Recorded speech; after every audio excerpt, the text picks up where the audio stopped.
আজ আমি নিয়ে চলে এলাম নতুন একটা রান্নার ভিডিও। তো এই রান্নাটা আমি বাড়িতে গিয়ে এবার খেয়েছিলাম, মা বানিয়েছিল, খুব পছন্দের রান্না হয়েছিল আমার। তো যার জন্য আমি বাড়িতে এসে এটা আমি ট্রাই করছি। তো এই গরমে পাতলা ঝোল খেতে তো সবারই খুব ভালো লাগে।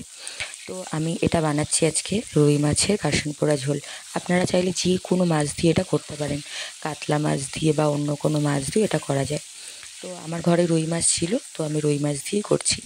তো এই রুই মাছের কাশন পোড়া ঝোলের জন্য প্রথমে আমি 4 পিস মাছ নিয়ে নিয়েছি। আপনারা চাইলে আপনাদের পরিমাণ মতো আপনারা মাছ নিতে পারেন। তো আমি 4 পিস মাছ নিয়ে এটাকে হালকা করে ভেজে নেব। ভেজে এটাকে আমি সুন্দর করে পাত্রে তুলে নেব।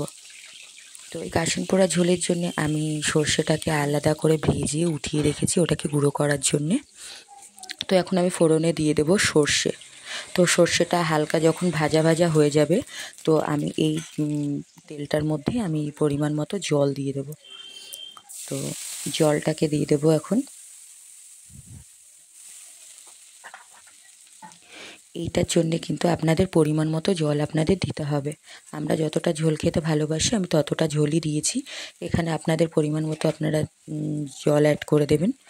তো এখন আমি পরিমাণ মতো নুন আর পরিমাণ মতো হলুদটাকে আমি এখানে অ্যাড করে দেব। তো এটাতে কোনো মশলার প্রয়োজন হয় না, এটাতে শুধু কাঁচা লঙ্কা আর সর্ষে থাকলেই একদম পুরো টেস্টি একটা ঝোল হয়। তো আপনারা একবার বাড়িতে করে দেখবেন, অবশ্যই ভালো লাগবে। আর আমার তো খুবই ভালো লাগে। তো আমি এর মধ্যে সুন্দর করে কটা কাঁচা লঙ্কা অ্যাড করে দেব। তো যেকালে কোনো মশলা যাবে না শুধু কাঁচা লঙ্কা ছাড়া, তো আমি কাঁচা লঙ্কাগুলো হালকা করে একটু ফাটিয়ে তারপর দিয়ে দিলাম। তো এটা আমি ততক্ষণ ওয়েট করব যতক্ষণ না এটার বলক চলে আসছে, ততক্ষণ আমি এটাকে একটু ঢাকা দিয়ে রাখবো। তো ঢাকনাটা খোলার পরে দেখো আমার মানে তো এটা মাছটা একটু হালকা করে আমি মানে ফুটিয়ে নিয়ে তারপরে আমি যে মশলাটা মানে তো আমি সর্ষে মাছ ভেজে গুঁড়োটা করে রেখেছিলাম সেই গুঁড়োটা আমি এখানে অ্যাড করে দেব।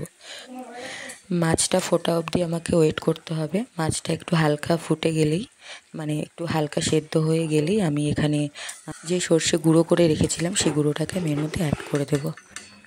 তো যেটা হচ্ছে মেইন দরকার সেটা হচ্ছে এই সর্ষের গুঁড়োটা। এটাকে আমি সুন্দর করে ভেজে হালকা করে ভেজে আমি এটাকে গুঁড়ো করে রেখেছি। তো আপনারা চাইলে গুঁড়ো কিনে এনেও দিতে পারেন, কিন্তু আমার মনে হয় এটাকে বাড়িতে বানিয়ে দেওয়াটাই একটু বেশি টেস্টি মনে হয়। তো আমার গ্রেভিটা অলমোস্ট ডান হয়ে গেছে। তো আমি এটাকে এখন হালকা একটু নাড়িয়ে তারপর আমি এটাকে সার্ভ করব।